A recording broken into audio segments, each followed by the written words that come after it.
امیر المومنین امام المتقیان حضرت علی علیہ السلام نہج البلاغہ کے خطبہ نمبر 39 میں ارشاد فرماتے ہیں کہ میرا ایسے لوگوں سے سابقہ پڑا ہے جنہیں حکم دیتا ہوں تو مانتے نہیں، بلاتا ہوں تو آواز پر لبیک نہیں کہتے۔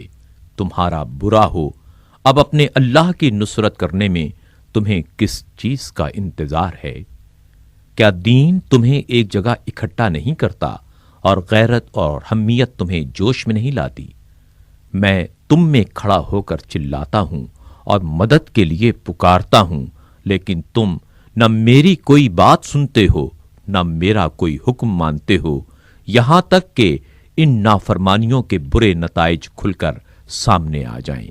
نہ تمہارے ذریعے خون کا بدلہ لیا جا سکتا ہے، نہ کسی مقصد تک پہنچا جا سکتا ہے۔ میں نے تم کو تمہارے ہی بھائیوں کی مدد کے لیے پکارا تھا، مگر تم اس اونٹ کی طرح بلبلانے لگے جس کی ناف میں درد ہو رہا ہو، اور اس لاغر و کمزور شتر کی طرح ڈھیلے پڑ گئے جس کی پیٹھ زخمی ہو۔ پھر میرے پاس تم لوگوں کی ایک چھوٹی سی متزلزل و کمزور فوج آئی، اس عالم میں کہ گویا اسے اس کی نظروں کے سامنے موت کی طرف دھکیلا جا رہا ہے۔